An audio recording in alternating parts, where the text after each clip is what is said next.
ನಗರಸಭೆ ಹಾಗೂ ನಗರ ಪೊಲೀಸರ ದಾಳಿ. ಸಾವಿರಾರು ಮೌಲ್ಯದ ಪ್ಲಾಸ್ಟಿಕ್ ಹೊಸ, ನಿಗದಿತ ಜಾಗ ಮೀರಿ ಬಂದಿದ್ದ ಮೇಲ್ಛಾವಣಿಗೆ ಮುಕ್ತಿ. ಪ್ಲಾಸ್ಟಿಕ್ ದಾಸ್ತಾನು ಮಾಡಿದ್ದ ಅಂಗಡಿಗಳ ಮೇಲೆ ಪ್ರಕರಣ ದಾಖಲು. ಸ್ವತಃ ನಗರಸಭಾಯುಕ್ತರಾದ ಮಹೇಂದ್ರ ಹಾಗೂ ನಗರ ಸಿಪಿಐ ಶಿವಕುಮಾರ್ ಪ್ಲಾಸ್ಟಿಕ್ ಹೊಸದ ಜೊತೆ ಅಕ್ರಮ ಫುಟ್ಪಾತ್ ತೆರವಿಗೆ ಮುಂದಾದಕ್ಕೆ ಸಾರ್ವಜನಿಕರ ಪ್ರಶಂಸೆ. ನಮಸ್ಕಾರ ಪ್ರಿಯ ವೀಕ್ಷಕರೇ, ಸಂಗ್ರಾಮ ಟಿವಿಗೆ ಸ್ವಾಗತ. ನಾನು ನಿಮ್ಮ ರಮೇಶ್ ಅತ್ಕೂರ್. ಬೆಂಗಳೂರು ದಕ್ಷಿಣ ಜಿಲ್ಲೆ ಚನ್ನಪಟ್ಟಣ ನಗರದ ನಗರಸಭೆ ವ್ಯಾಪ್ತಿಯ ಅಂಚೆ ಕಚೇರಿ ರಸ್ತೆಯ ಫುಟ್ಪಾತ್ ಅಂಗಡಿಗಳಲ್ಲಿ ದಾಸ್ತಾನು ಮಾಡಿದ ಪ್ಲಾಸ್ಟಿಕ್ ಕವರ್ಗಳನ್ನು ವಶಪಡಿಸಿಕೊಂಡು ಅವರ ಮೇಲೆ ಪ್ರಕರಣ ದಾಖಲಿಸಲಾಯಿತು.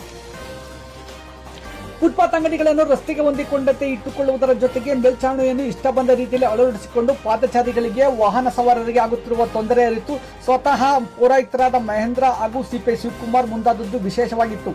ಫುಟ್ಪಾತ್ನಲ್ಲಿ ಅಕ್ರಮವಾಗಿ ಅಂಗಡಿ ಇಟ್ಟುಕೊಳ್ಳುವುದರ ಜೊತೆಯಲ್ಲಿ ಒಬ್ಬರಿಗೆ ಸೇರಿದ 3 ರಿಂದ 4 ಅಂಗಡಿಗಳು ಇರುವುದರ ಬಗ್ಗೆಯೂ ಅಧಿಕಾರಿಗಳಿಗೆ ಮನದಟ್ಟಾಯಿತು. ಇಷ್ಟ ಬಂದ ರೀತಿಯಲ್ಲಿ ಫುಟ್ಪಾತ್ ಅಂಗಡಿಗಳನ್ನು ಇಟ್ಟುಕೊಂಡು ಮೇಲ್ಛಾವಣಿಯನ್ನು ಪಾದಚಾರಿಗಳಿಗೆ ಒಡೆಯುವಂತೆ ಹಾಕಿಕೊಂಡಿರುವವರ ಮೇಲೆ ನಿರ್ದಾಕ್ಷಿಣ ಕ್ರಮ ಕೈಗೊಳ್ಳಲಾಗುವುದು ಎಂದು ಎಚ್ಚರಿಕೆ ನೀಡಿದರು. ಈ ಸಂದರ್ಭದಲ್ಲಿ 16 ಮಂದಿ ಪೌರ ಕಾರ್ಮಿಕರು, 16 ಮಂದಿ ಪೊಲೀಸ್ ವರ್ಗ ಹಾಜರಿತ್ತು.